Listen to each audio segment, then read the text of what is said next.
ये है CCN digital और आप देख रहे हैं CCN मंडला।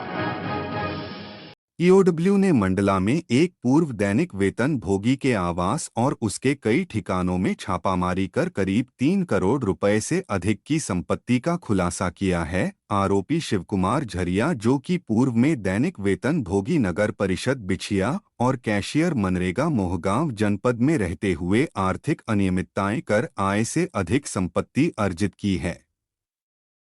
इनके खिलाफ आय से अधिक मामले की शिकायत मिलने पर ईओडब्ल्यू ने पहले तो उसकी जांच की और जांच सही पाए जाने पर एफआईआर दर्ज की, जिसके के बाद आज मंडला में उनके कई ठिकानों पर सर्च कार्यवाही की। आरोपी पर पूर्व में भी करीब 30 लाख रुपए की आर्थिक अनियमितता करने का मामला बिछिया थाने में दर्ज है।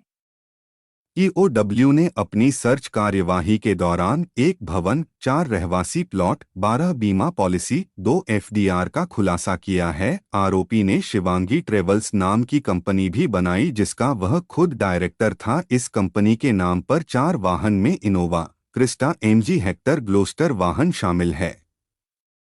इसके अलावा आरोपी ने शिवांशी ग्रीन सॉल्यूशन तथा शिवांशी इंडिया निधि प्राइवेट लिमिटेड में बतौर डायरेक्ट माइक्रो फाइनेंस कंपनी भी चल रहा था, जिसमें वह बड़े ब्याज पर लोगों को राशि देता था। EOW additional SP V Singh ने बताया कि आरोपी के पास आय से करीब 1200% अधिक संपत्ति कैसे आई, इस मामले में फिलहाल जांच की जा रही है। अब तक की जांच में 3 करोड़ 10 लाख की समाप्ति सामने आई। आरोपी शिव झारिया ने जहां पर भी काम किया वहां वित्तीय गबन को अंजाम दिया है। इन्हें पूर्व में भी बर्खास्त किया गया है। अब बिछिया नगर परिषद में भी वित्तीय गबन का खेल खेला है, जिसकी जांच जारी है।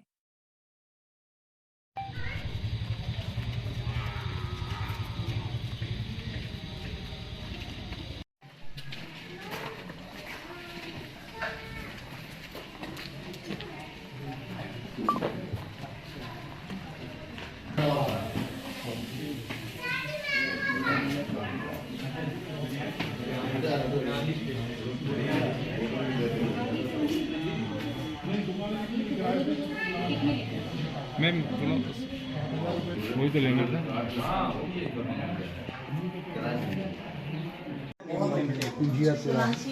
दिल्ली वालों की गाड़ियों में नंबर आओ आओ सही एंगल जी जी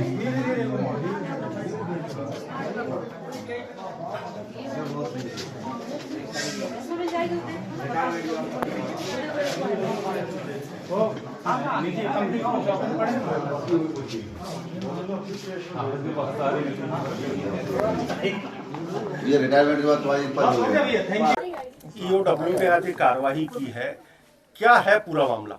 ये शिव कुमार झारिया, जो कि पूर्व में नगर परिषद बिछिया में पदस्थ थे, इनके विरुद्ध ईओडब्ल्यू ने आंचलिक संपत्ति का मामला दर्ज किया था। उसी तरह में आज ईओडब्ल्यू जबलपुर की टीम ने इनके घर में सर्च कार्रवाई की है और सर्च कार्रवाई में बहुत सी प्रॉपर्टी का मालूम चला है।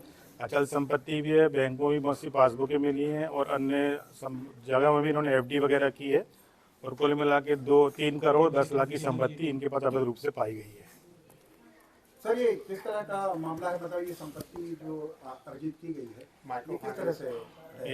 चूँकि ये पूर्व में भी मोहगांव में पदस्थ थे, वहाँ से भी बर्खास्त हुए थे कोई गबन के मामले में। उसके बाद बिछिया में भी इन्होंने गबन किया, वहाँ से भी इनको निकाल दिया गया नौकरी से और जो इनकी आय थी वो बहुत ज़्यादा थी, जितनी मतलब आय उन्होंने किया संपत्ति से कई गुना अधिक इन्होंने अर्जित की है, जिसके संबंध में आज कार्रवाई ईओडब्ल्यू द्वारा की गई है। सर, माइक्रो फाइनेंस कंपनी है, ये चला रहे हैं, हाँ, संचालक ये खुद है हाँ, इसके डायरेक्टर एक स्वयं है, उसके संबंध में भी जांच कर रही है।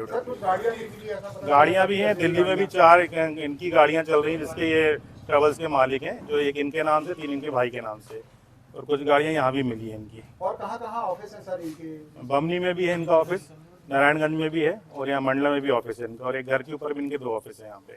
अभी कुल कितनी संपत्ति? 3 करोड़ करीब की संपत्ति इनकी। किस तरीके से ये पूरा इसको ऑपरेट करते थे कि जो इतनी कमाई के बाद इतनी अधिक संपत्ति अर्जित की? अब ये तो इन्वेस्टिगेशन का विषय है, पूरे दस्तावेज इनके जब्त किए गए हैं और जैसे इनमें साक्ष्य आएंगे वैसे इनके विरुद्ध कार्रवाई की जाएगी।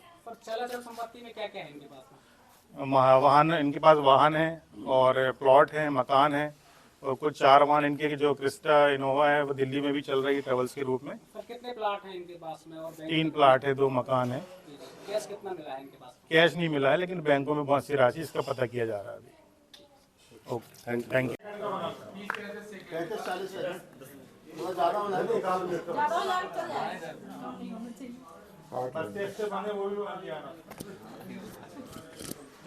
हो। अरे many happy returns of the day, तो अपने जन्मदिन में जो हंगामे करवा रहे हैं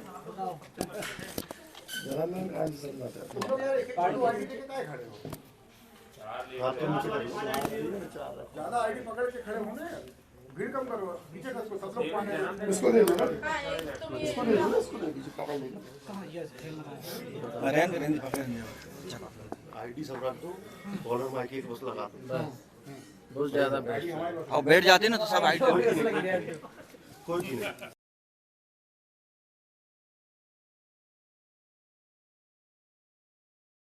वन परिक्षेत्र सरही कान्हा टाइगर रिवर्ज मंडला के अंतर्गत आने वाले वन ग्रामों की समितियों के माध्यम से वॉलीबॉल एवं कबड्डी का खेल आयोजन किया गया, जिसमें वनग्राम के पुरुष एवं महिला खिलाड़ियों द्वारा वॉलीबॉल एवं कबड्डी प्रतियोगिता में समस्त 9 समितियों के अध्यक्ष एवं उपाध्यक्ष उपस्थित रहे। स्कूली वही अनुभूति कार्यक्रम के अंतर्गत बच्चों को वन्य जीवों के संरक्षण व उनके जीवन चक्र के विषय में बताया गया। अनुभूति कार्यक्रम के अंतर्गत विद्यार्थियों को वन्य प्राणी, पेड़ पौधे, प्राकृतिक पक्षियों, छोटे बड़े जीवों के बारे में बताया गया। विद्यार्थियों द्वारा वन्य जीवों के संरक्षण को लेकर नुक्कड़ नाटक का आयोजन किया गया। पौधारोपण व विद्यार्थियों के स्वास्थ्य परीक्षण किया गया। वन व वन्य जीव को बचाने, उनके संरक्षण के लिए शपथ दिलाई गई।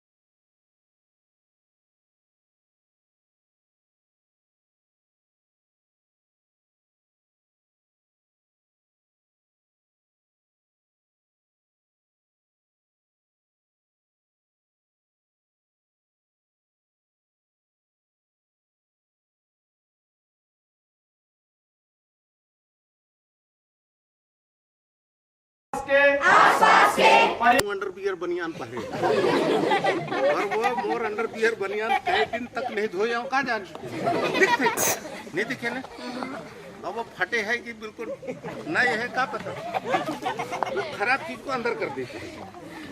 ठीक है, ये दोनों गठान को अंदर कर दिए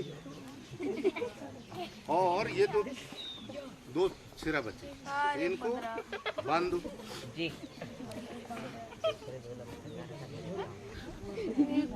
और ये बन गया थैला, ये बोतल का थैला थोड़ी बदल और ऐसे टांग लो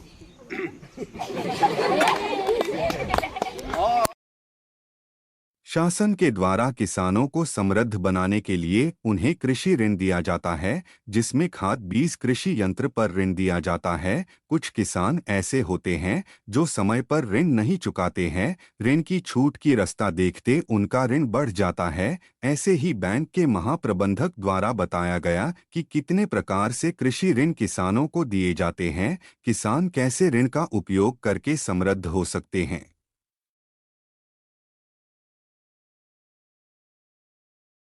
आज जैसे कि हम जिला सहकारी केंद्रीय बैंक मर्यादित मंडला में हैं और यहाँ जनरल मैनेजर श्री एम के पुरी हमारे साथ हैं।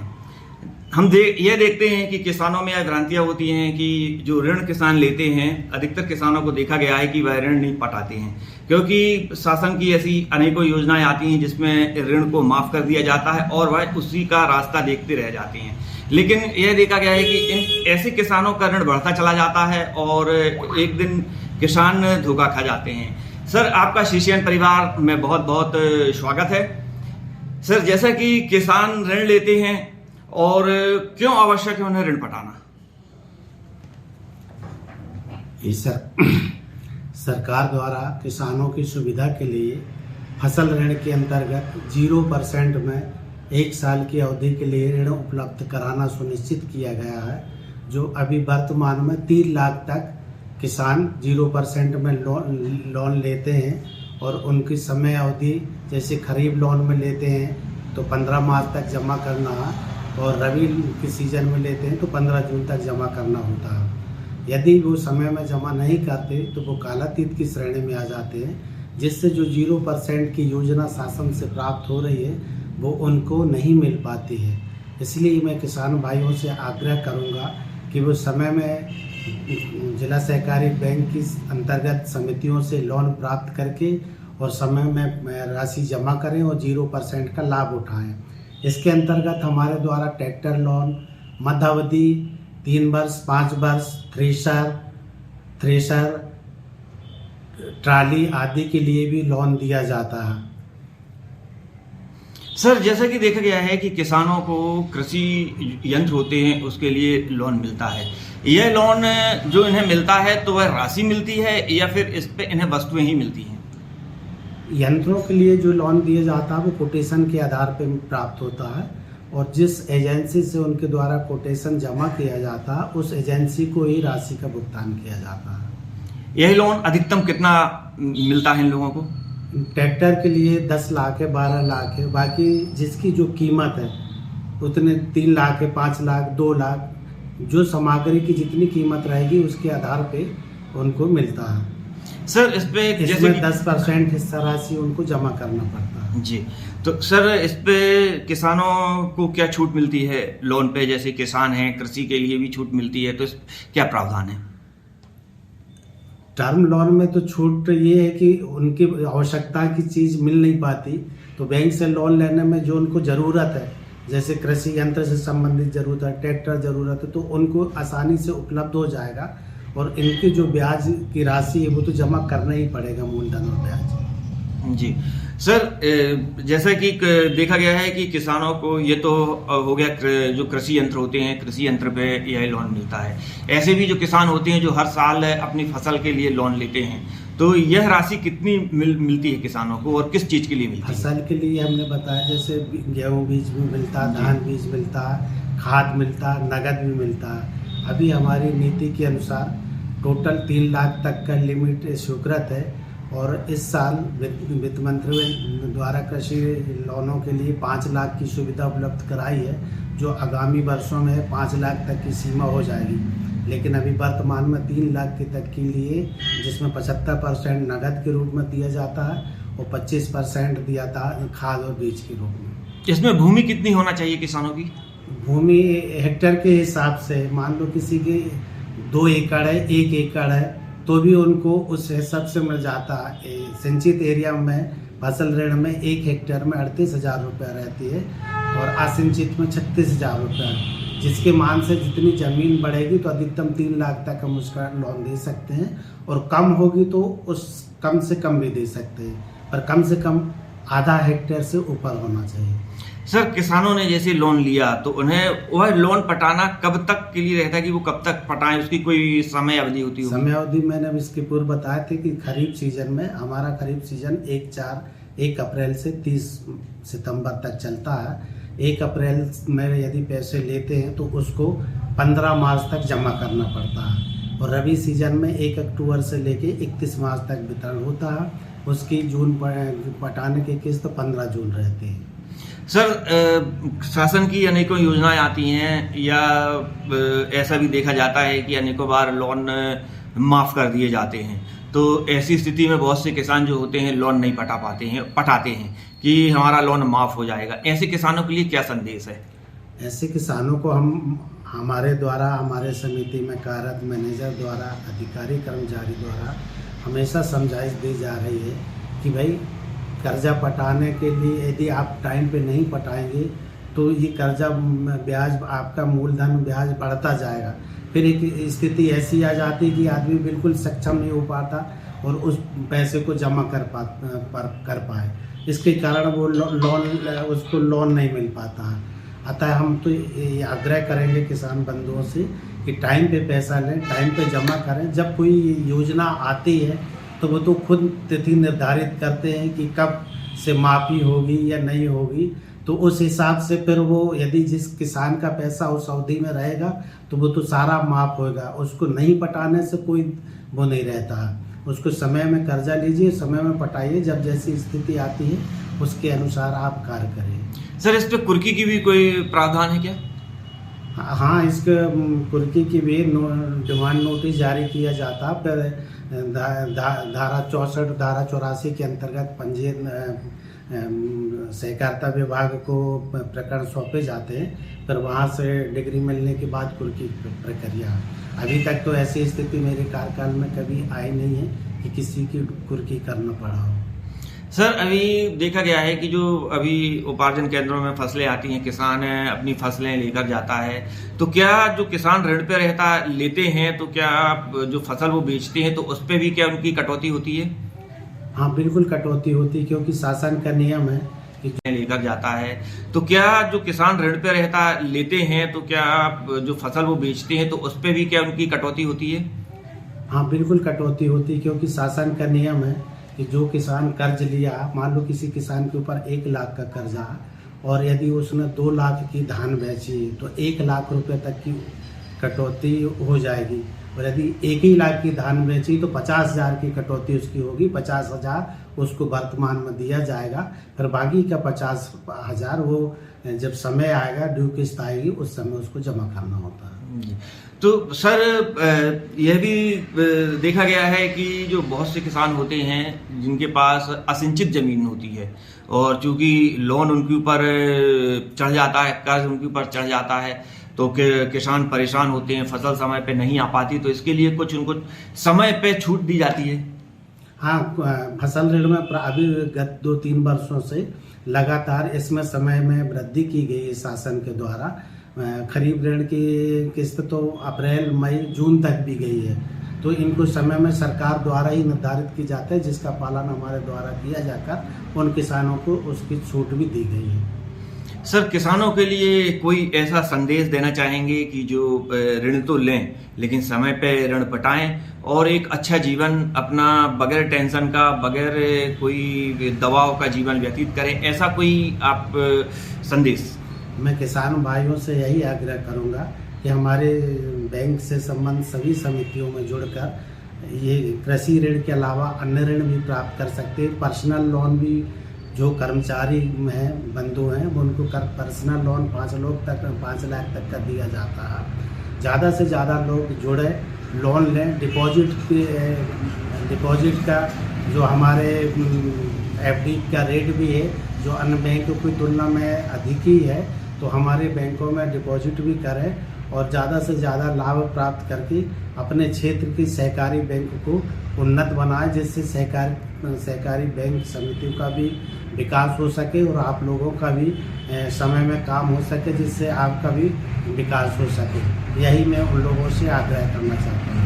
तो हमारे साथ जिला सहकारी केंद्रीय बैंक मर्यादित के जनरल मैनेजर श्री NK कोरी जी थे, जिन्होंने किसानों के लिए बहुत महत्वपूर्ण बातें बताई हैं कि किसानों पे यह एक ऋण छूट की बातें सामने आती हैं, जिससे किसान अपना ऋण समय पर नहीं पटाते हैं और कर्जे में दबते चले जाते हैं। सर, आपने हमसे बातें की, बहुत बहुत धन्यवाद। धन्यवाद। नेताजी सुभाष चंद्र बोस कन्या छात्रावास खालोड़ी के बच्चों ने शिक्षकों पर जाति सूचक शब्द बोलकर अपमानित करने का आरोप लगाया है, जिससे नाराज अभिभावकों ने प्रशासन से शिक्षिका पर कार्रवाई की मांग की है। दूसरी घटना में छात्रावास में अज्ञात लोगों द्वारा पत्थर फेंकने की घटना भी सामने आई है। अधिकारियों के संज्ञान में बात लाई गई है। दोनों ही घटना में जांच की बात कही गई है।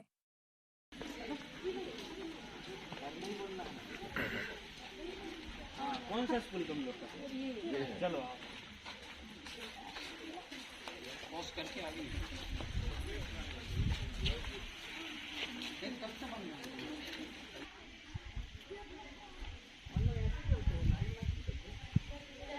चलो लाइन में आके अपन लोग पढ़ने लिखने लगे ना,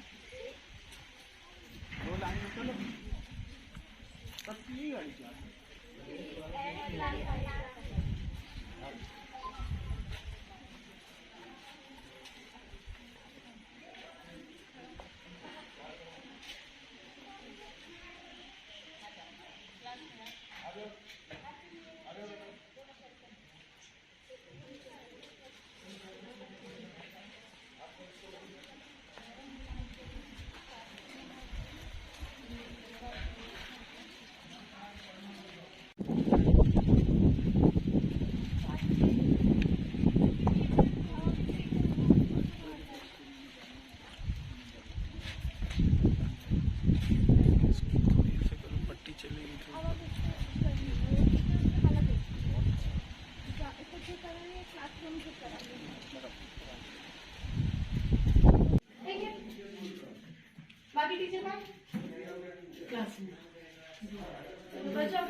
ना हो और सिर्फ कहीं का भी आता हो,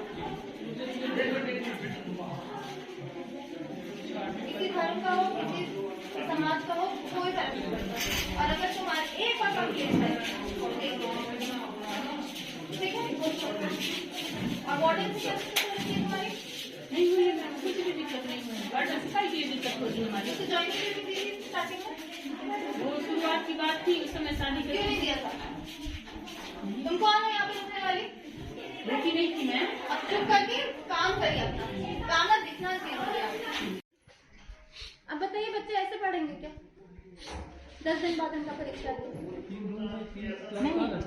इनको साफ कराओ, ये साफ कराओ। देखो हॉस्टल में बहुत जगह है, वहाँ पे शिफ्ट कराओ, जहाँ जहाँ पे शिफ्ट कराना कराइए, क्लासरूम बनाइए इसको। जो हाथ उठा रहे वो बताओ। जी जी जी। गुना करना वाला है जी। 2 डिजिट का गुना कर लेंगे। जैसे अगर मैं पूछूं 55 गुना 15 कर दोगे बोर्ड पे? जी जी। आप लोग कर लेंगे जी। तो कहाँ तक नहीं आ रहा? क्या बिल्कुल नहीं समझ आ रहा? क्या नहीं समझ आ रहा था? जिससे जिनका नहीं बन रहा था, क्या क्या नहीं बन रहा था? क्या सवाल नहीं बन पा रहे थे? एरिया निकालने को बोलोगे तो आप लोग निकाल लेंगे। जैसे इस बोर्ड का मुझे क्षेत्रफल निकालना है। क्षेत्रफल समझते हैं ना जी। अगर ये 12 फीट है, क्षेत्रफल निकालना 12 लंबाई 8 चौड़ाई, तो क्षेत्रफल कितना होगा? क्या करोगे? अच्छा आप बताओ, बाकी सब नहीं बताएंगे, आप बताइए आपका क्या नाम है? आप कैसे करोगे? समझ नहीं, सवाल समझ नहीं। जैसे ये 12 फीट है और ये 8 फीट है, समझ गए? तो इसका क्षेत्रफल कितना होगा?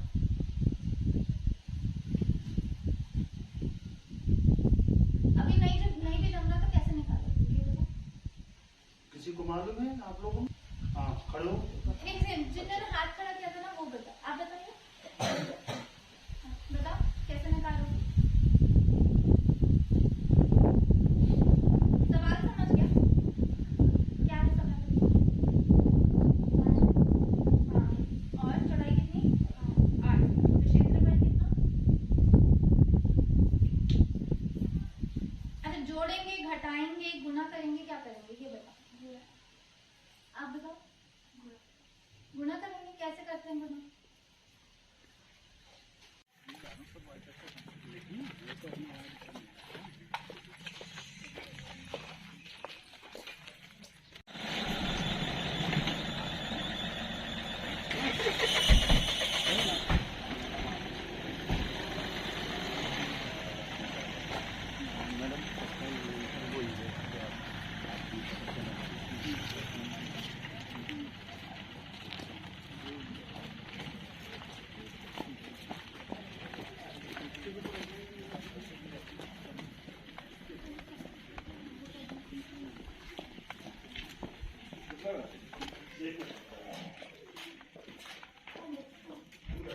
उनको पहले तीसरी का पढ़ाइए, तब तो 5वीं में पढ़ पाएंगे। हाँ बोर्ड में तो वो वैसे ही फेल होंगे, आप कैसे करेंगे? मैडम जी बोलने से क्या होता है? क्या होता है जी बोलने से? क्या कराया आपने रेमेडियल? नहीं हुआ रेमेडियल तो बच्चों की नहीं अभी शायद आउट किया, हमको लगता है कौन आपके प्री टेस्ट ही चेक नहीं हुआ, इसका मतलब प्री टेस्ट पहले तो चेक होंगे। आगे जैसे ये है 22 बार 60 क्या किया आपने? आप बड़े पढ़ाते हैं? क्या नाम है तुम्हारा? अतिथि है कि रेगुलर? रेगुलर। तो इसका आपने एक्स्ट्रा क्लास क्या किया आपने इस बच्चे के लिए? क्या किया आपने? पढ़ा रहे हैं? क्या पढ़ा रहे हैं? 5वीं तक पढ़ा रहे हो क्या? अब ये बच्चा 5वीं कक्षा का है ना, टेस्ट तो चेक होके मिले हैं क्या? और टेस्ट जो हुआ था उसकी कॉपी मिली है क्या आपको दिखाने के लिए? कितने नंबर मिले करके? नहीं मिले? अरे आर्धवार्षिक परीक्षा हुई होगी ना, अर्धवार्षिक नहीं, प्री टेस्ट। ये मामला है कि 10 तारीख को 10 फरवरी को रात्रि में 12 से 1 बजे पत्थरबाजी हुई। प्रथम दृष्टया देखकर ऐसा लग रहा था जैसे कुछ ड्रिंकर्स लोग आए ग्रामीण, और उन्होंने या फिर जो बाहरी व्यक्ति है उन्होंने पत्थरबाजी शुरू कर दी। तो हमने सोचा कि हमें पता करना चाहिए कि कौन है, तो हमने सोचा कि हम बाहर नहीं जा सकते हैं, हम पे पत्थरबाजी हो सकती है। तो हमने सोचा क्यों ना हम चौकीदार के जो हस्बैंड हैं उनको बुलाएं, बाहर से वो देख करके चले जाएंगे कि कौन है। जब वो आए, आकर के देखा कि स्कूल के छात्र हैं, उन्होंने टार्च मारी उन पे, फ्लैश लाइट, तो पाया कि ये स्कूल के छात्र हैं और उन्होंने बोला कि अभी घर जाओ, हम सुबह तुम्हारे पेरेंट्स से बात करते हैं। दूसरे दिन जब मैंने इस घटना की जानकारी सोनाली देव मैडम जो है हमारी विभागीय अधिकारी, उनको दिया, तो उन्होंने मोती नाला स्टाफ को भेजा। स्टाफ ने इन्वेस्टिगेशन की तो पाया कि वही बच्चे थे जो रात्रि में हमने देखा, हमने आइडेंटिफाई किया। तो फिर लड़कों ने भी माना कि हम थे वहाँ पे और हमने कैजुअली मार दिया पत्थर। 4 कांच टूटे हैं और खिड़कियों की जाली तोड़ी गई, एक दरवाजा तोड़ने की कोशिश की गई। पेरेंट्स ने बोला कि भरपाई करके देंगे, किंतु ये इसकी पुनरावृत्ति ना हो तो मैं चाहती हूँ कि मतलब अच्छे से एक्शन लिया जाए, पूछा जाए उनसे, स्टूडेंट से, कि इसके पीछे कौन था और किसने इनको बोला है या उन्होंने स्वयं किया, ये अच्छे से इसकी जांच हो। जी, मामला कहाँ बिगड़ गया? जी, इसके पश्चात ये है कि समीपस्थ शाला जो है वहाँ की एचएम ने बोल दिया कि हमारे बच्चे नहीं थे और आप लोग झूठ बोल रहे हो, वार्डन झूठ बोल रही है, सारी बच्चियाँ झूठी हैं और बहुत बेकार लड़कियाँ, ये बहुत झूठ बोलती है। और उन्होंने मुझसे इस बात के लिए लड़ी भी कि आपकी लड़कियाँ टोटली हमारे बच्चों को फंसा रही हैं।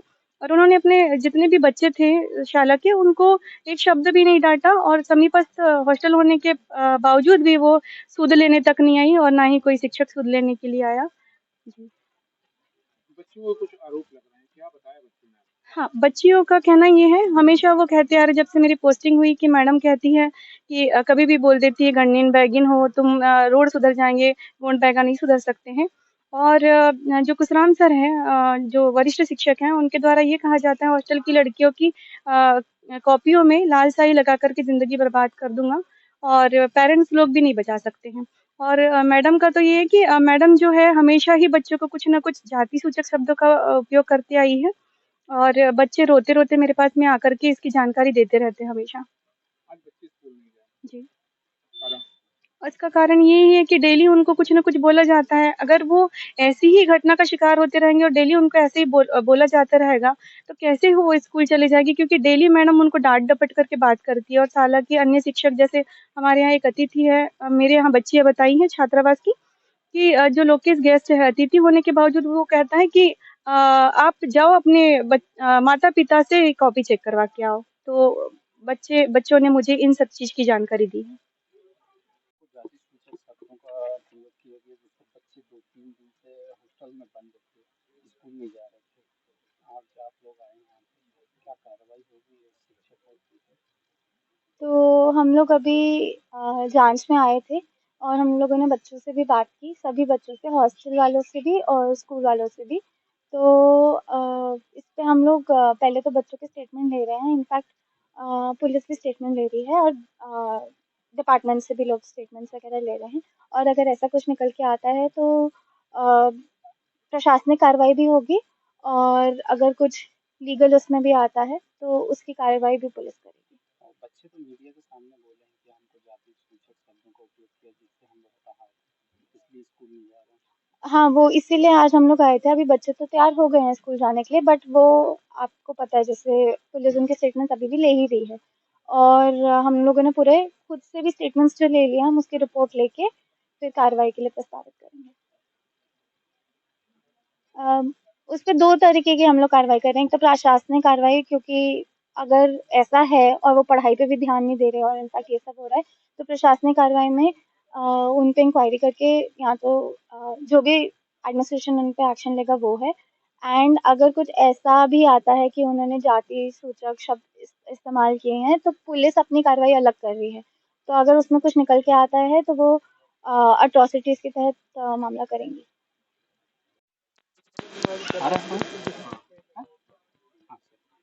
सर, क्या है मामला पूरा? आप जांच में आए। अब देखो 10 तारीख का जो मामला था, विगत 2-3 दिन पहले की जो जानकारी हम लोग को जैसे मिली थी कि 5-6 लड़के जो थे उनने रात में 12-1 बजे पत्थर फेंका था। ये बगल में हमारा नेताजी सुभाष चंद्र बोस गर्ल्स हॉस्टल है 100 सीटर, और यही बच्चियां यहाँ पर पढ़ती हैं शासकीय एकीकृत माध्यमिक शाला खलौनी में। तो रात में करीब 12-1 बजे 5-6 लड़कों ने, कुछ उद्दंड बच्चे थे जिनने पत्थर मारा था। तो और दूसरे दिन फिर हमारी जो वार्डन थी उनने फिर पुलिस में जाके उसकी FIR वगैरह बच्चों की करी थी और मीनवाइल फिर एसडीएम मैडम ने भी संज्ञान में लिया प्रकरण और हम लोगों ने भी लिया।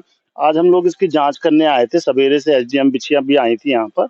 तो हम लोगों ने पृथक पृथक जांच करी, कक्षावार 6, 7, 8 बच्चे। पहले तो यहाँ की जो छात्राएं थी तो वो इतनी डरी हुई थी कि वो स्कूल नहीं जाना चाह रही थी। वो कह रही थी कि नहीं कार्रवाई करो, हमको एचएम मैडम ऐसा बोलती हैं, तो हमारे सर ऐसा बोलते हैं। तो फिर हमने बच्चों को समझाने का, बेटा अभी आप लोग का एग्जाम चल रहे हैं, अपने भविष्य अपने अंधकार में हो जाएगा। तो कैसे भी एसडीएम मैडम और हम लोगों ने तैयार करके बच्चों को पहले तो स्टेटमेंट लिया है, हम लोगों ने बच्चों से अलग अलग लिया है और स्टाफ का भी स्टेटमेंट लिया। उसके बाद फिर बच्चों को हम लोग ने स्कूल में भेजा है और स्कूल में हम लोगों ने फिर अलग अलग स्टेटमेंट लिया है, कक्षावार स्टेटमेंट लिया है। ऐसे बच्चे जो छात्रावास में नहीं पढ़ रहे हैं, बॉयज एंड गर्ल्स, उनके भी स्टेटमेंट लिया है। और जो स्टाफ है, स्टाफ में एचएम मैडम जो हैं, सार्वे मैडम, और जो भी एक लोकेश सर हैं, कुशराम सर हैं, सबके स्टेटमेंट लिए। और एसडीएम बिछिया मैडम ने पढ़ाई के बारे में, शैक्षणिक गुणवत्ता का स्तर भी हम लोग ने जाना। तो कुल मिला के बच्चों की स्थिति, चूंकि अब वार्षिक परीक्षा आने वाली है, 24 तारीख को वार्षिक परीक्षा यहाँ शुरू हो रही, तो उसमें भी बच्चे लोग काफी पीछे हैं। तो हम लोगों ने कहा कि यहाँ डिस्टर्बेंस बहुत हो रहा है और बच्चों को शैक्षणिक गुणवत्ता के नाम पर जो क्लासेस होना चाहिए थी, रेमेडियल क्लासेस, वो शिक्षकों के द्वारा प्रॉपरली नहीं ली जा रही। ये भी संज्ञान में आया है।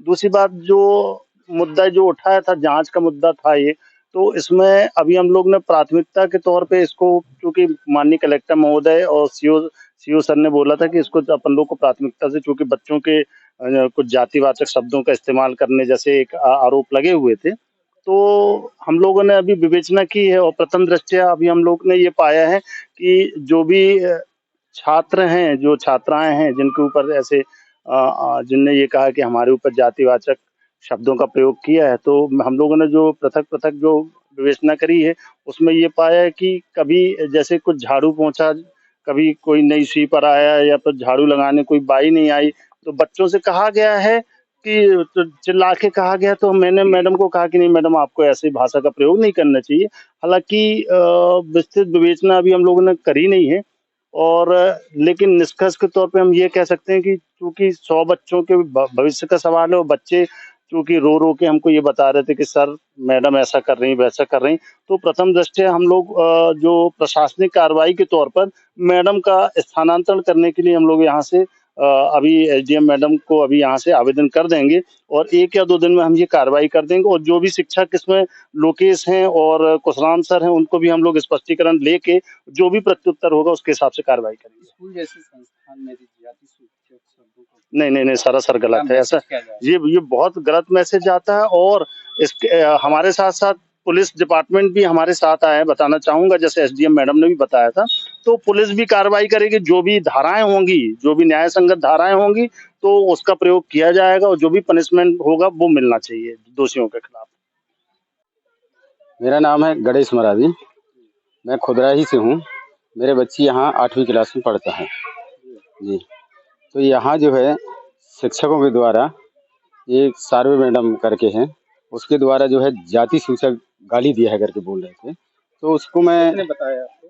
ये बच्ची लोग बताए हैं, यहाँ पढ़ रहे हैं, सबरे बच्ची लोग बताए कि जाति सूचक गाली दिया है करके। तो उसके तो मैं कड़ी निंदा करता हूँ और सकारात्मक उसकी कार्रवाई हुई। प्रशासन से मैं मांग भी कर रहा हूँ कि ऐसा जो है जाति सूचक गाली नहीं दिया जाता, क्योंकि बाबा भीमराव अंबेडकर जो है समान शिक्षा लागू कर दिया गया है। कोई को जाति पाति भेदभाव से कोई मतलब नहीं है, इसलिए हम उसकी कड़ी निंदा करते हैं कि ऐसा जाति सूचक गाली किसी को ना दें। क्योंकि आपकी बेटी कौन सी क्लास पढ़ती है? 8वीं कक्षा में है। यहीं हॉस्टल में रहती है? हॉस्टल में रहता है। हाँ, आज हॉस्टल के पूरे बच्चे स्कूल हॉस्टल के पूरे बच्चे जो है स्कूल नहीं गए हैं आज। क्यों नहीं गए? क्योंकि इसीलिए नहीं गए हैं क्योंकि वो जाति सूचक गाली दिया है बच्चे लोगों को, इसलिए जो है बच्चे लोग नहीं गए हैं स्कूल, हॉस्टल ही में हैं आज जी। और मामले की शिकायत आप करोगे?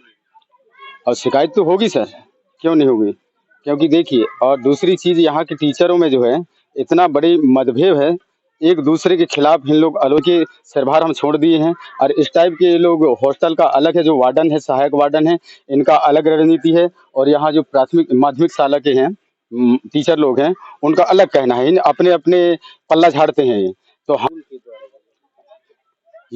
स्कूल वाले ये लोग अपना पल्ला झाड़ रहे हैं, इनके विरोध कर रहे हैं। हॉस्टल के वार्डन जो है ना, उनके विरोध ये बता रहे हैं, और जो हॉस्टल का वार्डन है, सहायक वार्डन है, ये इनके विरुद्ध बता रहे हैं। ये माध्यमिक शाला के टीचर हैं, उनके विरुद्ध।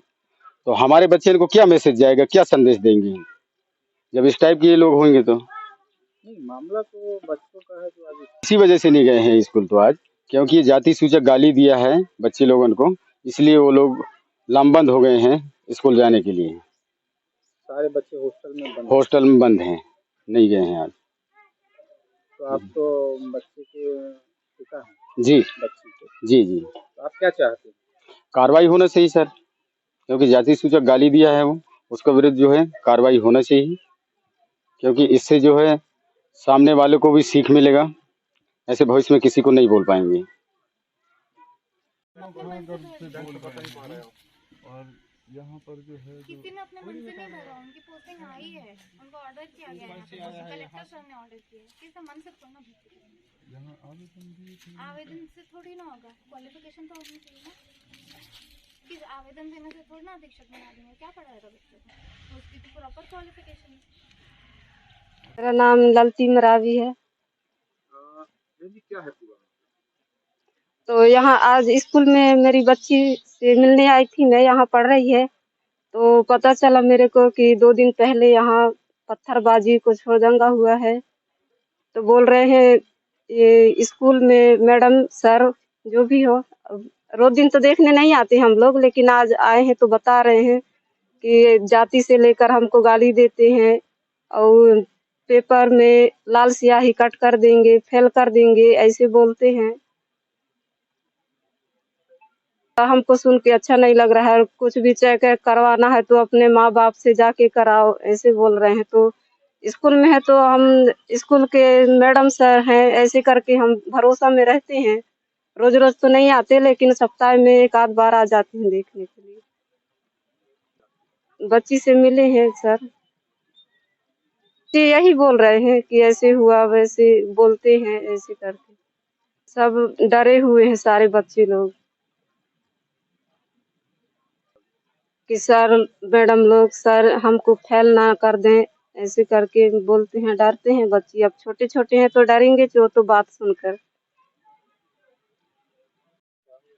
सर जी, हम जब स्कूल गए थे तो कुछ राम सर बोल रहे थे कि तुम्हारे लक्षण खराब है, लाल स्याही में तुम्हारे पेपर में लिख देंगे और तुम्हारे माँ बाप भी नहीं बचा पाएंगे, बोल रहे थे सर जी।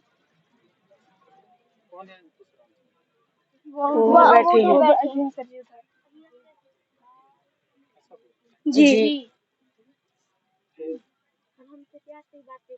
और बाहर वाले से सवाल करते हैं,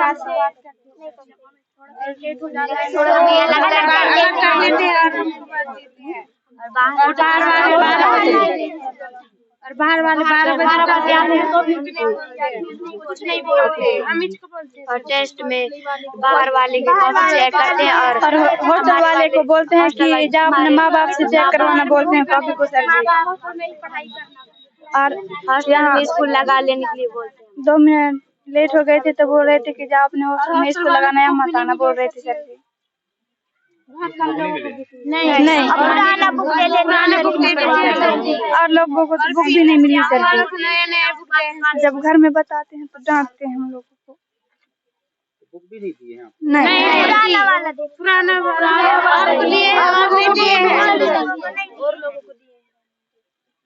और पढ़ाते हैं तो तुम्हारा बुक कहाँ है रे, ऐसे बोलते हैं। जब बताते हैं तो उल्टा मारते हैं सर जी। मारते भी? नहीं है बुक, बोलते हैं तो लेट क्यों आते हो, बोलते हैं। मारते हैं? नहीं डांटते हैं। बाकी बच्चे तो बोल रहे हैं मारते भी जी। तो हमको अलग कर देते हैं सर जी। गाँव वालों को जब गणेश जी मरते तो गाँव वाले 12 बजे आते, 12 बजे तो भी हमारे मैडम जी वो एड्रेस कर लेती थी सर। समय हमारे मैडम जी पढ़ाते। और जब 26 जनवरी का समय था सर जी, तो हम लोग यहाँ क्या ग्रुप बना के कुछ बोल रहे थे, तो मैडम जी बोल रही थी कि हॉस्टल की लड़कियाँ पूरी फ्रॉड है, बोल रहे थे सर जी। हम फ्रॉड जैसे नजर आते हैं। सर जी 2-3 दिन पहले हमारे हॉस्टल में पत्थरबाजी हुई थी 12-1 बजे, और फिर हमारी मैडम जी ने ये ये बोलिए कि क्या कहते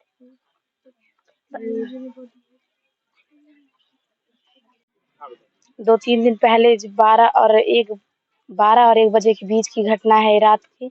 वो पत्थरबाजी हुई थी तो हमने सुना तो दीदी को, चौकीदार दीदी को उठा के ले तो चौकीदार दीदी फिर हम लोग गए 6-7 लड़के चौकीदार दीदी के साथ। फिर मैडम जी को उठाए तो मैडम जी देखी कि लड़के लोग थे, 5-6 लड़के लोग थे और एक लड़की बाथरूम करने गई थी तो उसके कान के बाजू से पत्थर गया था। थोड़ी सी झुक गई नहीं तो उसके कान को पड़ जाता। आज आप लोग स्कूल नहीं गए, क्या कारण? सर जी हमको नहीं चाहिए, हम नहीं जाएंगे स्कूल। मैडम जी को बोली थी कि एक्सीडेंट हुई है तो एटीट्यूड में गाड़ी चलाती है इसलिए अच्छा गिरी ऐसे बोल रही थी जी। सर जी मैं वो पास रही थी तो मैडम जी बोले थे झाड़ू लगाने के लिए, तो मेरे को चक्कर आ रही थी तो बड़ी में झाड़ू लगाने के लिए बोली थी तो मेरे को चक्कर आ रही थी, नहीं लगाई थी तो रोड सुधर जाती, लेकिन गौड़ बैगर नहीं सुधरते बोल रहे थे, लेकिन मैं बैगर जाती क्यों सर जी? जी सर जी ऐसे बोलते हैं मेरे को। सर जी मैं क्या करूं?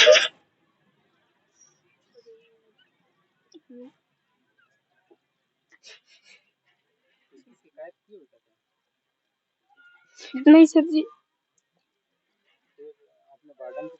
जी उनकी चाची को बोलते थे कैसे लगता सर जी।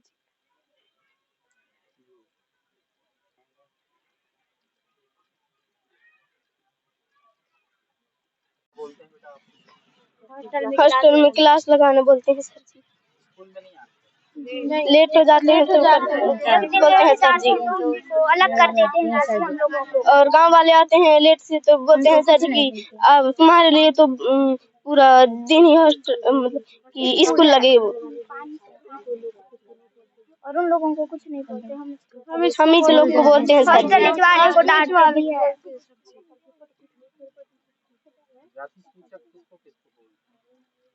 दीदी को बोले हम लोग को बोलते हैं सर जी। गर्निन बोलते हैं। हम गर्निन थोड़ी सर बोलती है और अकेले देख के और डांटने लगती है। और तुम क्या फ्रॉड है।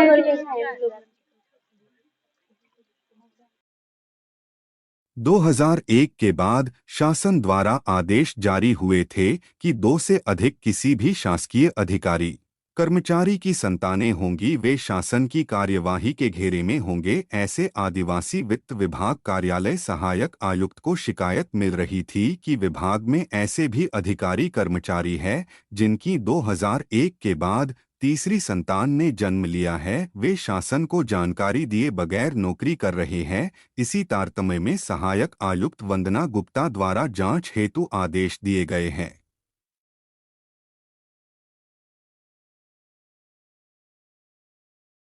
देखिए अभी कार्यालय के पत्र से समस्त बीओ प्राचार्य और सभी लोगों को एक लेटर इशू किया गया है कि इसकी खोजबीन चल रही है कि जिस भी शासकीय कर्मचारी के 2001 के बाद यदि तीसरी संतान है घर में पैदा हुई है तो उसकी जानकारी एकत्र की जा रही है। शासन के निर्देश है 2001 के बाद जिनकी नियुक्ति हुई है उनके घर में तीसरी संतान के ऊपर प्रतिबंध है, तो उसके ऊपर जैसे ही हमको रिपोर्ट्स मिलेंगी, अभी आना शुरू हुई हैं, कुछ आई हैं हमारे पास, और जैसे ही आएंगी तो कुछ अधिकारियों को संज्ञान में लाते हुए इनके प्रकरण भेजे जाएंगे ऊपर, और उस पर जो ऊपर से कार्रवाई होगी आयुक्त कार्यालय से भोपाल से, उसके लिए हम सभी बाध्य होंगे और वो कार्रवाई अपेक्षित है। जैसे ही पूरी सूची बन जाती है वो भेज दी जाएगी। जिला सहकारी केंद्रीय बैंक मर्यादित मंडला में सहकारिता सफाई अभियान चलाया गया। मेरा कार्यालय मेरा देवालय के उद्देश्य को पूर्ण करते हुए जिला सहकारी केंद्रीय बैंक मर्यादित के महाप्रबंधक एन के कोरी के मार्गदर्शन में बैंक के समस्त कर्मचारियों के द्वारा बैंक के सभी कक्ष व आसपास की साफ सफाई की गई। बैंक के महाप्रबंधक एन के कोरी ने बताया कि स्वच्छता मानव जीवन का प्रमुख अंग है। हमें अपने घर, कार्यालय, शहर को साफ रखना चाहिए।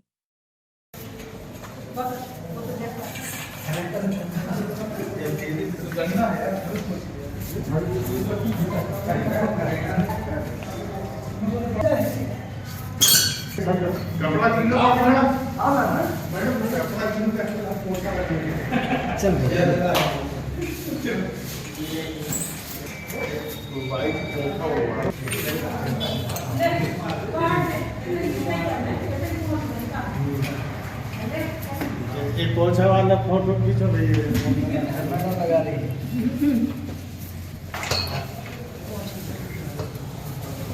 साफ तो है सब।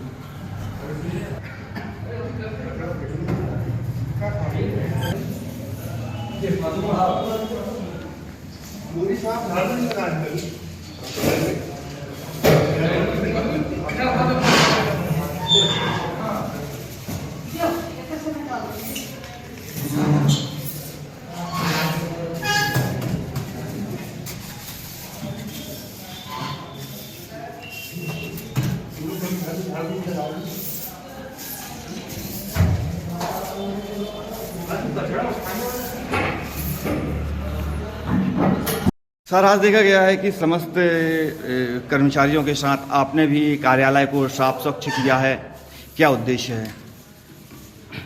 आज सहकारिता स्वच्छ अभियान के अंतर्गत अपने कार्यालय में साफ सफाई एवं रैली निकालने के लिए कार्यक्रम आयोजित होना है। इसके अंतर्गत हमारे द्वारा, हमारे सभी स्टाफ द्वारा अभी साफ सफाई का कार्य प्रारंभ किया गया है और साथ ही समय समय में हम अपने ऑफिस को, जैसे 2 अक्टूबर को है और अन्य त्यौहार पड़ते हैं और बीच बीच में प्रत्येक महीने में एक बार कम से कम ऑफिस साफ करने की सभी कक्षों को निर्देशित किया गया है और हम भी स्वयं अपने कक्ष का साफ सफाई करते हैं। Thank you sir. Collector Somesh Mishra व पुलिस अधीक्षक रजत सतलेचा ने छात्र छात्राओं से परीक्षा पर चर्चा की, जहां उन्होंने विद्यार्थियों को कैसे परीक्षा की तैयारी करे बगैर घबराए आत्मविश्वास के साथ पेपर को हल करे व वही उन्हें कलेक्टर की पाती भी दी। विद्यार्थियों की परेशानी को जाना, उन्होंने अपने पढ़ाई काल की बातें भी विद्यार्थियों से साझा की।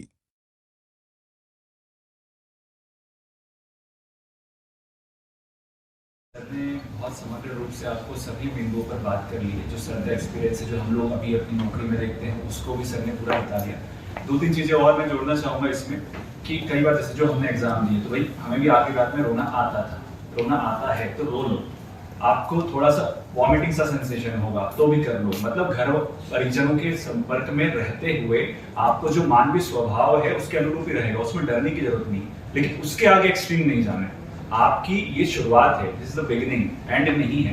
70-80 साल की जिंदगी में आप 15-16 साल की उम्र में हो, ये तो बस शुरुआत हो रही है। ये आपको पहली बार अपने को परखने का मौका मिल रहा है, तो आपको उसको तैयार रह के आप जितना सिंसियरिटी से कर सकते हो, सीरियस होने की जरूरत नहीं है, पर सिंसियर होने की जरूरत है हर चीज में कि चलो चलता है, इस तरह से भी ढूंढने से नहीं होगा और यही अंतिम है, ये भी करने से नहीं होगा।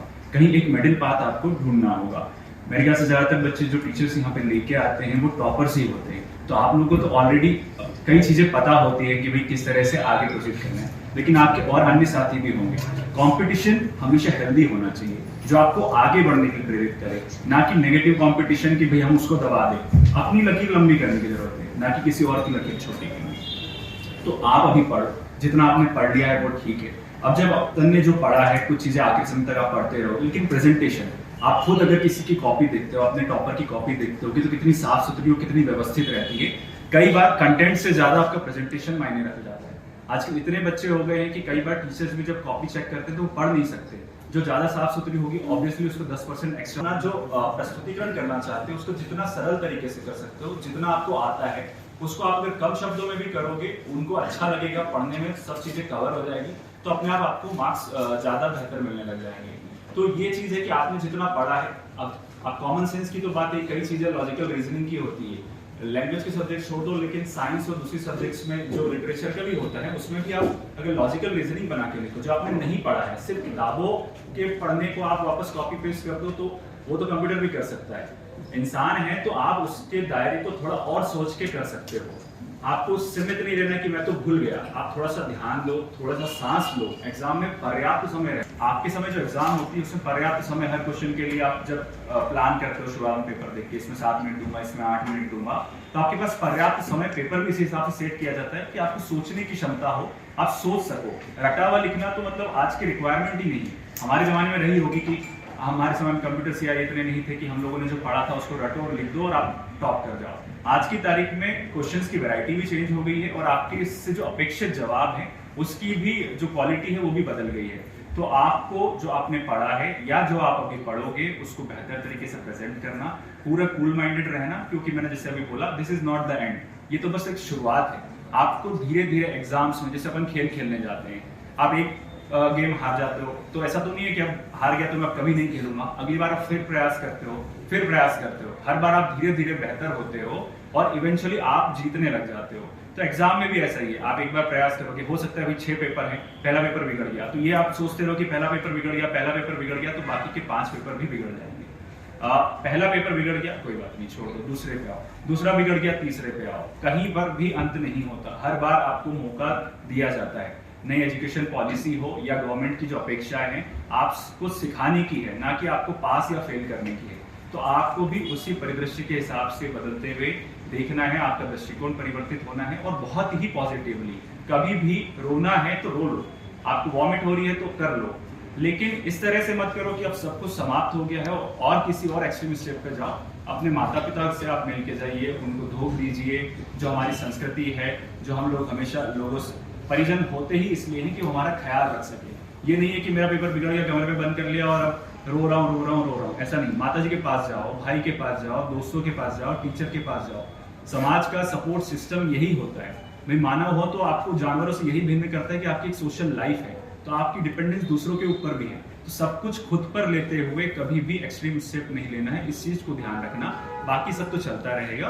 आपको बहुत बहुत शुभकामनाएं, धन्यवाद। आप लोगों का समय बहुत कीमती है, तो एक बच्चियों में से कोई एक और बच्चों में से कोई एक अगर कुछ पूछना चाह रहे हैं हम लोगों से तो हाथ खड़ा करके पूछ सकते हैं। अगर कोई क्वेरी, हाँ बेटा बताओ, अपना नाम बता देना और क्लास बता देना। रिस्पेक्टेड सर, मेरा नाम आकांक्षा जायसवाल है, मैं एक्सीलेंस स्कूल की स्टूडेंट हूँ। मेरा क्वेश्चन ये है कि जब हम परीक्षा की तैयारी करते हैं तो हमारे आसपास में जो भी वातावरण है उसमें डीजे का शोर होता है, जिसकी वजह से हम कंसंट्रेशन नहीं कर पाते अपनी पढ़ाई पे। कृपया आप इस समस्या का समाधान करें। ये चूंकि हमारे यहाँ अभी सीजन था और स्पेशली हमने एक आदेश निकाल दिया है कि डीजे जैसे कोई भी गतिविधि है वो तत्काल प्रभाव से बंद रहेगी, ठीक है। और शाम को केवल 1 घंटे का म्यूजिक रहेगा, वो भी लाउड म्यूजिक नहीं रहेगा। तो अगर ये मेरा नंबर, एसडीएम का नंबर और कुछ नहीं तो डायल 100, ठीक है, तो डायल 100 आप तत्काल कीजिए, तत्काल पहुंचेगी और जो डीजे संचालक है उसकी जब्ती भी होगी, उस पर कार्रवाई भी होगी। तो आप लोगों की परीक्षा सबसे हो, इसमें किसी भी तरह की कोई भी ऐसी गतिविधि जिससे शोर हो, डिस्टर्बेंस हो हमारे बच्चों को, वो बिल्कुल बर्दाश्त नहीं की जाएगी। तो आप इसमें निश्चिंत रहें। और आपने बोला है, मैं चूंकि मेरे पास भी 1-2 बच्चियों को फोन आता रहता था तो मैं कार्रवाई करता था, आपने ये उठाया है तो एक बार हम फिर से सुनिश्चित कर लेते हैं। और चूंकि इसके साथ नहीं आते हैं तो ऐसी गतिविधि नहीं आएगी। और कहीं भी आती है तो सबसे पहले डायल 100 का यूज करना है, ठीक है। और हमारा नंबर तो है, आप मेरे को भी मैसेज कर सकते हो, कॉल कर सकते हो। रात 12 बजे तक भी आप लोग कहीं कोई समस्या है तो आप फोन पे कर सकते हैं। मैं 12 बजे तक जगता हूँ और सभी मैं फोन उठाता हूँ, ठीक है बच्चे। सर ने जो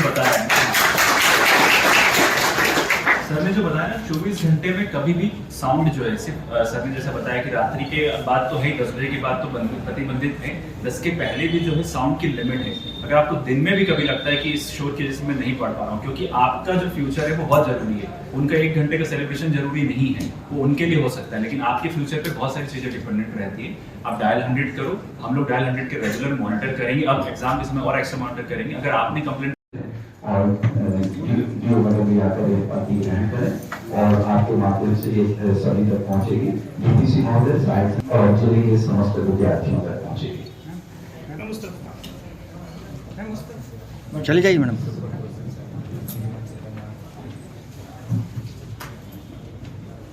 आभारी हूँ हमारी छात्रा आकांक्षा जायसवाल।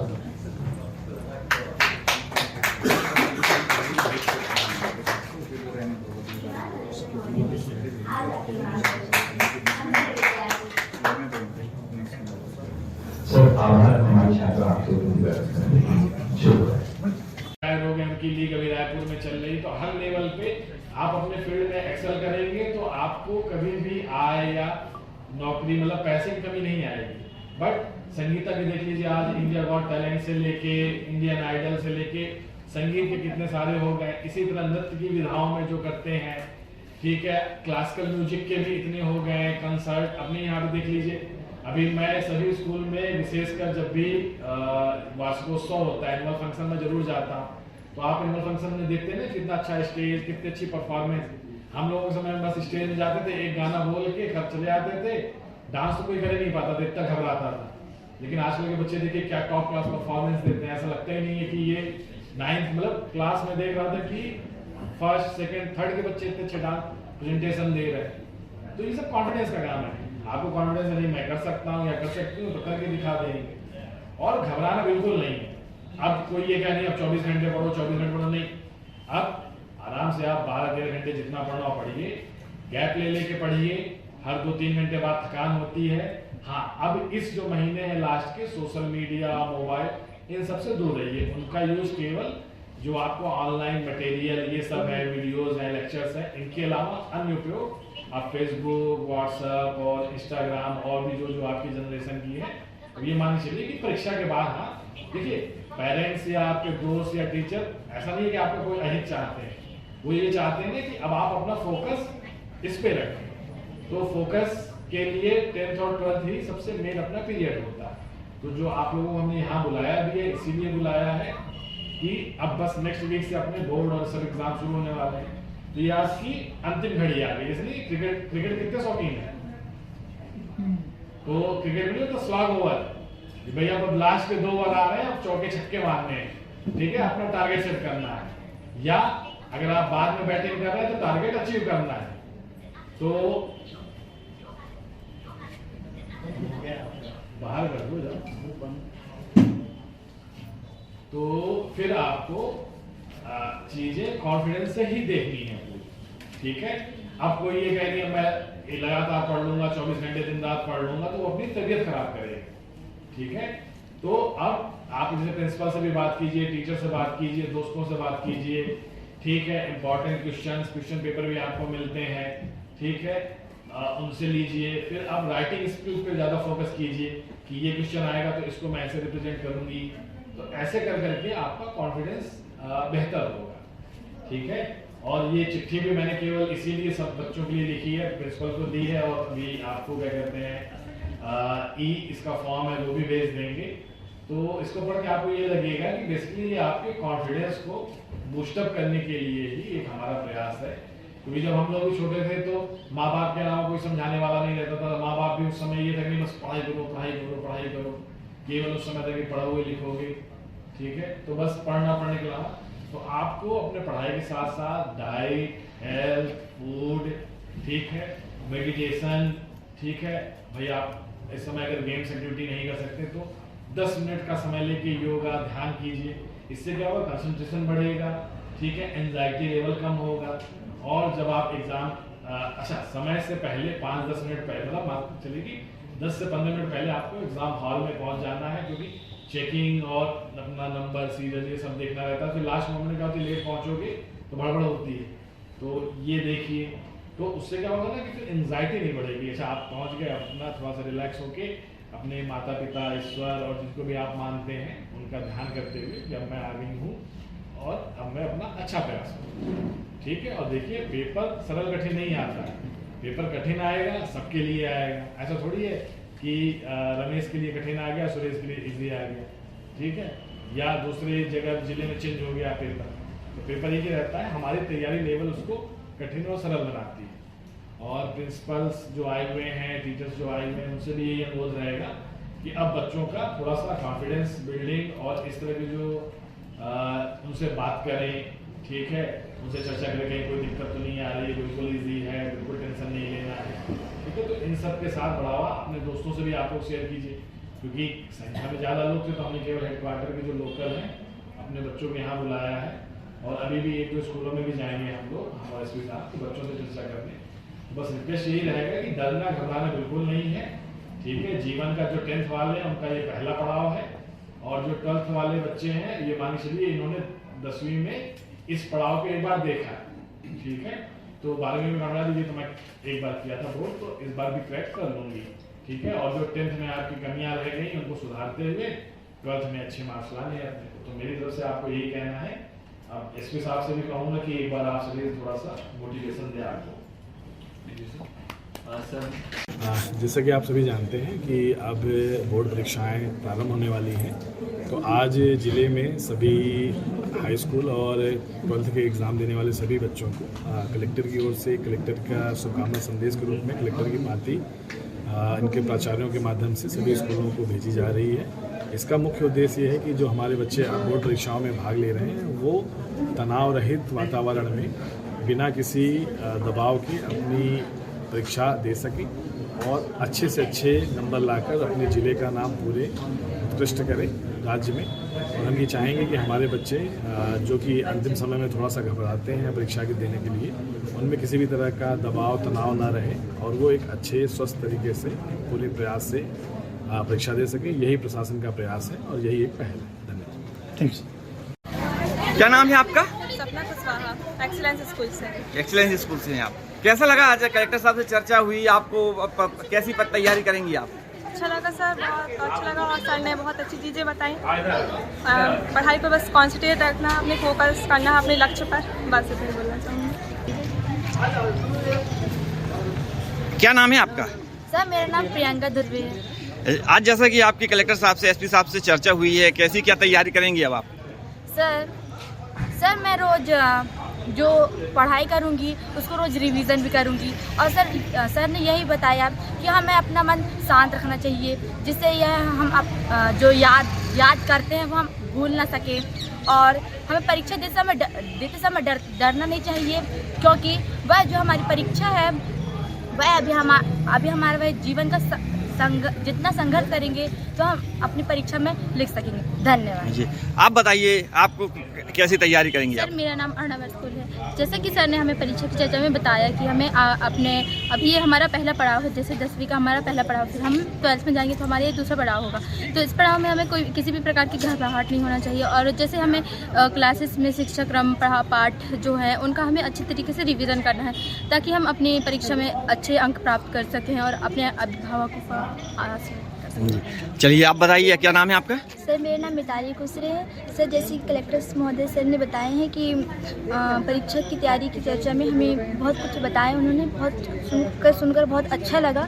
सर ने हमें बताया कि हमें हमेशा रिवीजन करना चाहिए, और जैसे कि एग्ज़ाम के समय हम एग्ज़ाम देते समय हम कुछ क्वेश्चन आंसर भूल जाते हैं, तो उनको अच्छे से याद करना चाहिए और आत्मविश्वास रखना चाहिए अपने पर। जी, क्या कहना चाहेंगी आप परीक्षा को लेकर? सर मेरा नाम राशि पटेल है। सर ने अभी हमें बहुत सारी चीज़ें बताई हैं। उन्होंने हमें बताया है कि अगर हमें परीक्षा के टाइम में बहुत ज़्यादा डर लगता है तो हमें हमारे मन को शांत रखना चाहिए, और जो हमारे दिल में आ रहा है हमें वही लिखना चाहिए, ज़्यादा घबराना नहीं चाहिए। और अगर धोखा से हमारा पहला पेपर अगर अच्छा नहीं गया है तो हमें ये नहीं सोचना चाहिए कि हमारा आगे वाला पेपर भी अच्छा नहीं जाएगा। हमारा जो पहला पेपर अच्छा नहीं गया है तो ठीक है, कोई बात नहीं, हमें आगे वाले पेपर के लिए फोकस करना चाहिए। धन्यवाद। क्या नाम है आपका और कैसी तैयारी करेंगी आप? मेरा नाम अंजलि यादव है। जो सर ने परीक्षा के संबंधित में चर्चा की है वो बहुत अच्छी थी। मुझे जो प्रॉब्लम्स है उन्होंने सर सॉल्व किया है, और जो मैं पूछना चाहती थी सर से, सर ने वही बताया, और जो सर ने बताया है मैं वही करूँगी। सर ने जो एग्ज़ाम हॉल में बोला था कि घबराना नहीं है, रोना आ रहा है तो रो लो, मैं वही करूँगी। जी, तुम्हारा नाम क्या है? सर ने बोला कि फर्स्ट एग्ज़ाम देते हो, एग्ज़ाम नहीं हो पाता अच्छे से, हमें सेकेंड एग्ज़ाम भी हमारा अच्छे से जा सकता है, तो हमें कॉन्फिडेंस रहना चाहिए, हमें पढ़ाई के लिए हमें तैयारी अच्छे से करनी चाहिए ना। बेटा आपका नाम? मेरा नाम नीलम मार्को है। हमें परीक्षा हॉल में घबरा। क्या नाम है? तरन मार्को। कहाँ से हो? मंडला। आज जैसे कि आप लोगों की कलेक्टर साहब से चर्चा हुई, कैसा लगा? अच्छा लगा। क्या उद्देश्य रहा है इसका आपको? ये कैसी करोगे तैयारी? अच्छी करेंगे आप, बहुत अच्छी से। क्या नाम तुम्हारा? मेरा नाम अजय महाराज। कि आज चर्चा हुई, आप लोगों को कैसा लगा? जी अच्छा लगा, बहुत अच्छा तो लगा, पर तुमने क्या प्राप्त किया उससे? जी थोड़ी लेट आया तो समझ नहीं आया। पेपर बिगड़ गया है तो हमें ये नहीं सोचना चाहिए कि हमारा सारा पेपर बिगड़ जाए, हमें और अच्छी मेहनत करना चाहिए। तुम्हारा नाम बेटा? मेरा नाम लक्ष्मी उत्ते है। हमें मतलब एग्ज़ाम हॉल में जाने से पहले शांति बनाए रखनी चाहिए, हमें रोज़ मेडिटेशन करना चाहिए और रोज़ अच्छे से पढ़ाई करना चाहिए। और सर ने ये भी बोले थे कि अगर हमारा पहला पेपर बिगड़ गया तो हमें दूसरे पेपर में फोकस करना चाहिए। ऐसी कैसी तैयारी करें कि पहला पेपर बिगड़े ही ना? जो हम साल भर पढ़े हैं उसको फिर से रिवीजन करना चाहिए और जो पेपर हुए हैं प्री बोर्ड और जो मैम लोग सिखाते हैं उन्हीं को समझ के मतलब पेपर करना चाहिए। क्या नाम है आपका? अंबिका बैरागी। ये आपका? मेरा नाम वंदना मार्को है। सर ने बताया है कि एग्जामिनेशन हॉल में जैसे ही इंटर करें घबराना नहीं है, शांति से बैठ के क्वेश्चन पेपर को क्वेश्चन पेपर को पढ़ना है, फिर अच्छे से पेपर करना है। और अपने सर लोग पढ़ाए हैं, सालों सर ने पढ़ाए हैं, जो उनको रिवीजन करना चाहिए, अच्छे से मेडिटेशन करना चाहिए, सुबह उठ के घबराना नहीं चाहिए। ठीक, क्या नाम है आपका? मेरा नाम मानसी चक्रवर्ती है। सर ने जैसा बताया कि हमें घबराना नहीं चाहिए, एग्ज़ाम होने से पहले हमें आधा घंटा पहले पहुंच जाना चाहिए और वहां पे बैठ के आराम से सांस लेना चाहिए और अपनी पढ़ाई। ये आपका नाम? मेरा नाम सुमन सयाम है। सर ने बताया कि जैसे कि हमें एक पेपर अच्छा नहीं गया तो दूसरे पेपर पर अच्छी से तैयारी करनी चाहिए। ये नहीं सोचना चाहिए कि एक पेपर अच्छा नहीं गया तो दूसरे पर। ठीक, धन्यवाद। जैसा कि आप कह सकते हैं कि एक तरह से कॉन्फिडेंस बिल्डिंग मेजर के रूप में ये हमने गतिविधि रखी है। देखिए आज हमारे यहाँ पर हाई स्कूल और 12th के जो बोर्ड की परीक्षा देने वाले बच्चे हैं उन सभी को हमने यहाँ बुलाया है विशेष आग्रह से, और साथ ही सभी प्राचार्यों को, ऐसे स्कूल के प्राचार्य जहाँ पर क्लास 10th और 12th के बच्चे बोर्ड परीक्षा में अपीयर होने जा रहे हैं। तो इस छोटे से कार्यक्रम का उद्देश्य और कुछ नहीं है, केवल आपकी जो साल भर की मेहनत है उस पर हमें एक चर्चा करना है। तो जैसा कि आप सभी जानते हैं कि परीक्षा की जो घड़ी होती है वो हर व्यक्ति के जीवन में हमेशा बनी रहती है, और इससे आज आप गुजर रहे हैं उससे कभी ना कभी इधर जो आपके डायस में बैठे हैं, चाहे आपके डीओ मैडम हो, एसी ट्राइबल मैडम हो, प्रिंसिपल हो, उपस्थित यहाँ अन्य अधिकारी प्राचार्य हैं, इवन हमारे मीडिया के साथी हों, पत्रकार साथी हों, अन्य अधिकारी हों, एसपी साहब हो, मैं हूँ, तो हम सभी ने जो पढ़ाई की गतिविधि प्रारंभ की थी वो कक्षा 1 से प्रारंभ करते हुए पहले पड़ाव कक्षा 5वीं और 8वीं में भी बोर्ड होता था, फिर कुछ समय से कहीं जब बोर्डों में हट गया फिर वापस आया, लेकिन मुख्य जो जीवन में हमेशा अमिट रहता है वो क्लास 10वीं है और इसके बाद क्लास 12वीं। आप कहीं भी जाएंगे तो सबसे पहले ये होता है कि भाई इसके क्लास 10th में 12th में कितने मार्क्स आए, तो वो एक तरह से माइलस्टोन है आपके जो करियर होता है।